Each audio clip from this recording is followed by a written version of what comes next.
In that time, I wasn't jaded. I was hustling. I was younger. I was in better shape. One of the first things I did was start a headphone business. And I went to hundreds of headphone factories. It was the headphones that made it sound like you're in the studio with your favorite rapper. In this video, I'm going to tell you why nobody cares about your product idea and how a company like Beats By Dre have had massive counterfeit problems in China. And then to wrap it up, give you some tips on how to avoid that happening to you.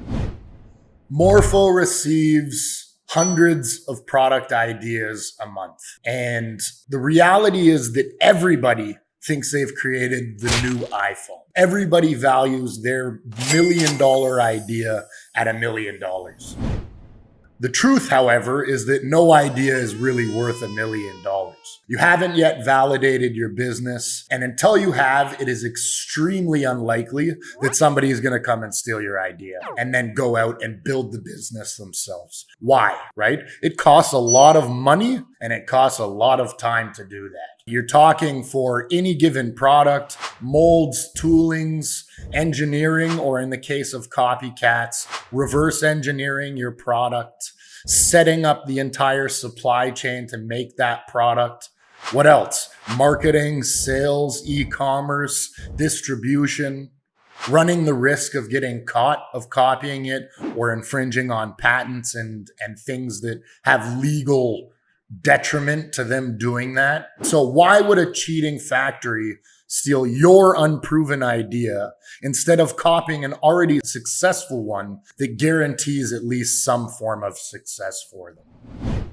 Like I mentioned, it's pretty hard to successfully steal someone's idea, develop it, manufacture, and sell it. But one company is pretty famous for making it surprisingly easy here in China.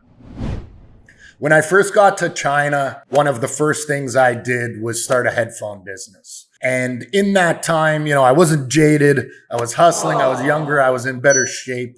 I went to hundreds of headphone factories. And in those factories, I learned something very important that helped me build the business Morpho that we have today. I went to all these different factories and I saw Beats By Dre. This is, right when Beats By Dre, before they got acquired by Apple, when they were really starting to gain pace, and it was the headphones that made it sound like you're in the studio with your favorite rapper. I mean, they were great. I had one of the first pairs. The problem is I saw those in every single headphone factory that I went to, every single one. And I'm like, there's no way that all of these people are manufacturing for Beats By Dre. It's just not reasonable. It's not possible. And so I started asking questions and figuring it out. Number one, I was so amazed at how much these things were costing to make. You're looking between 20 and 30 bucks. Now it's probably less. And they were selling them for 300, right? I couldn't believe the margins. And that did come down to volume. So I did have my question. Are all these factories really involved in Beats By Dre's supply chain? I quickly came to realize that that wasn't actually what had happened. What had happened is that I theorized that Beats By Dre had sent out their entire design files, specs, engineering, everything to multiple factories in order to quote, right? In order to do some price to quality shopping ratio checks, right? They were trying to see who could build the best product and give it to them for the best price, right? Fair enough? No, that is a horrible plan, and I'll tell you why. At first, as I've mentioned at the beginning, nobody cares. No one's going to take your brand new product and copy it. Why would they?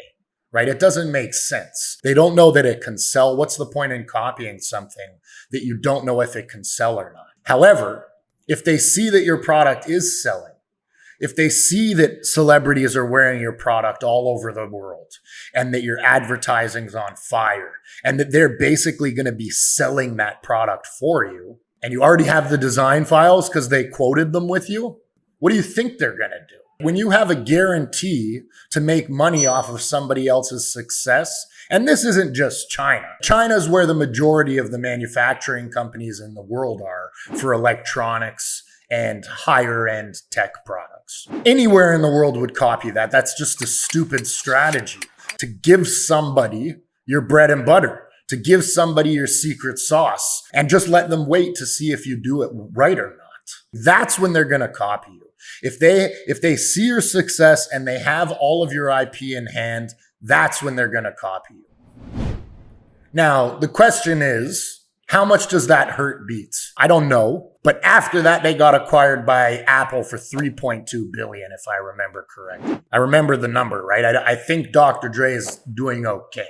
I think that it didn't hurt them that much. The reality is that by the time someone's going to copy your idea, there's obviously exceptions and outliers, right? Let's not pretend like there aren't amazing ideas that are going to get copied. I'm talking about your average standard idea, right? That is not necessarily reinventing the wheel, like headphones, for example. So is it hurting them a lot? I don't think it did, right? I think that by the time people are willing to copy you, it's a problem that you're okay with, right? You'll deal with it. You have the money to pay for lawyers to target and to bring lawsuits against the company copying you. That's just more money to be made. The fact that people so early on are so worried about their brilliant idea getting ripped to shreds and stolen is ridiculous. It's just not based on reality. And in my opinion, it's not something that early stage entrepreneurs and startups should be too focused on. However, that doesn't mean that you should be ignorant. That doesn't mean that you should send all your files to anybody and everybody, right? Because if you do become successful, how many people do you want to have their hands on those files? Ideally, it's none. I say often that manufacturing and all business in general should be based on trustless systems. I don't want to have to rely on the factory boss that I have a good relationship with, to be honest. Ideally, you can. Ideally, you do. But at the end of the day, I've been ripped off. I don't want to sit here and pretend like people won't rip me off. So creating trustless systems is the best way to go about that. So having said all of that it doesn't matter, here's what you can do to make sure that you protect your idea and protect your future success from people stealing it. Now, if people want to reverse engineer it, they can most likely still do that. But I say often, what you want is a runway. Build your brand, build your story, build your audience, build out your content, right? Start selling and marketing. And then by the time the copycats hit the market, everybody will know exactly what they are, a bunch of phony pieces of right? So build it out. Here's how you get your runway. We call this in Morpho, we call this CCM. It's something that we've built our entire supply chain around. Component control method. Break your product's design files down into individual components. We'll stick with the headphone story just to stay on point. In a set of headphones, right, you have the plastic or metal encasing, you have the foam pads, you have speaker, you have, if they're wireless, battery, a Bluetooth module. There's a lot of different things, a lot of different components that are built into headphones. They're actually quite complex. Most people just take off the shelf product components and put it into their product. If you're designing something from scratch, well, actually design it from scratch. Get the components separate from each other. Find factories that make just that component. Specialists. Why? You're going to find that your IP is protected because they're only working on one component. They don't see the bigger picture. So theoretically, it's impossible for them to copy you right out of the gates.